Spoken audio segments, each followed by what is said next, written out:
No.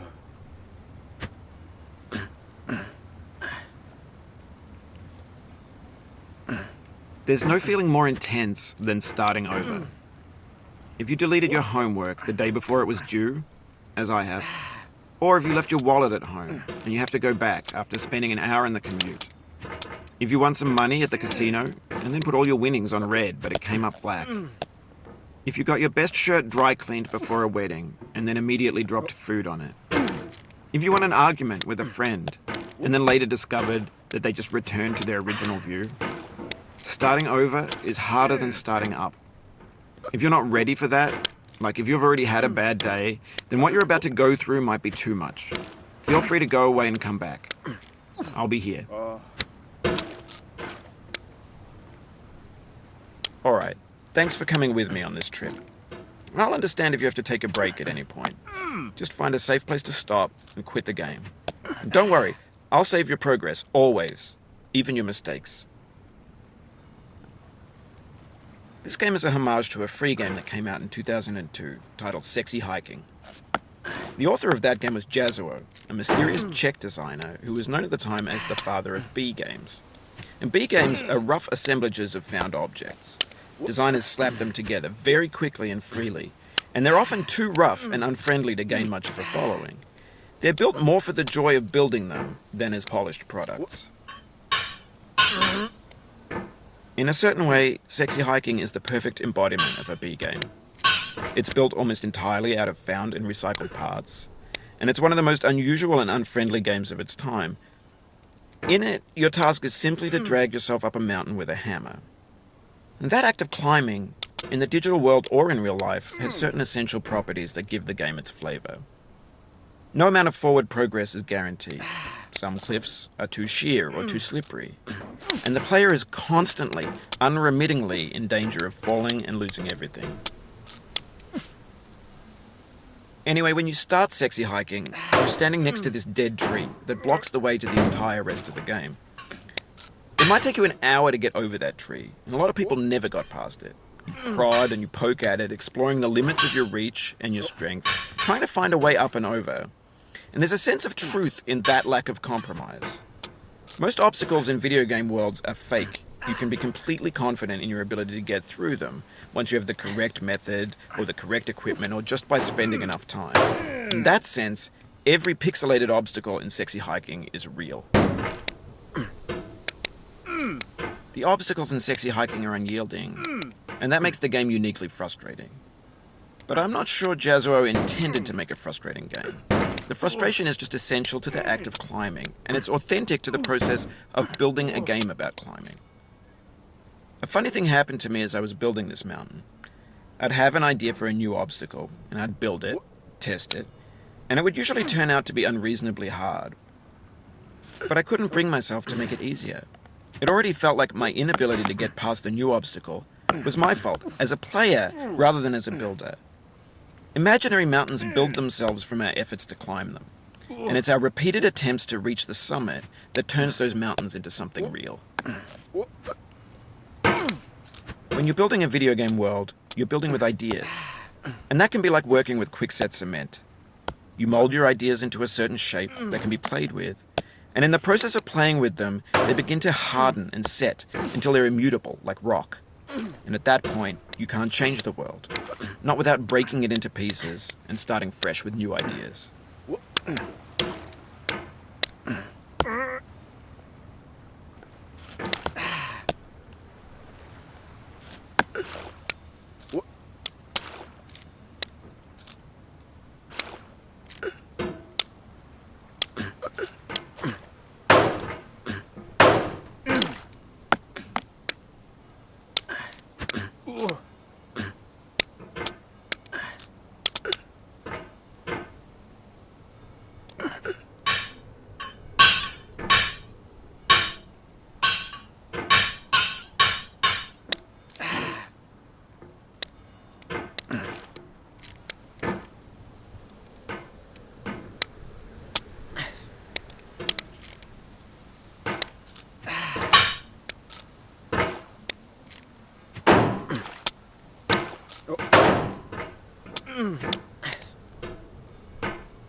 You've done this part before. You know it's possible. Just do what you did the first time.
Oh, you just lost a lot of progress.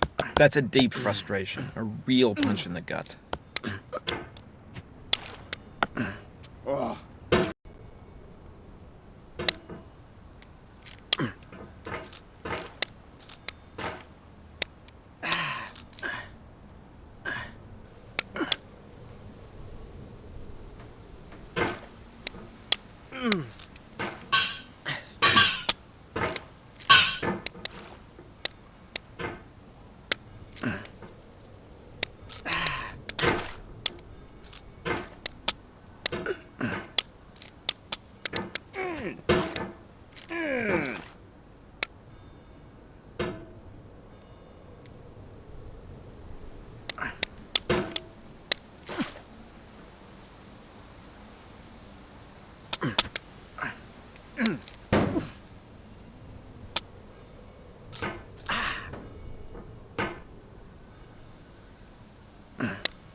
Oof, sorry about that.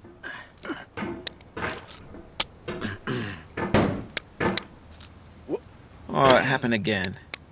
Keep on trying, don't let it get to you.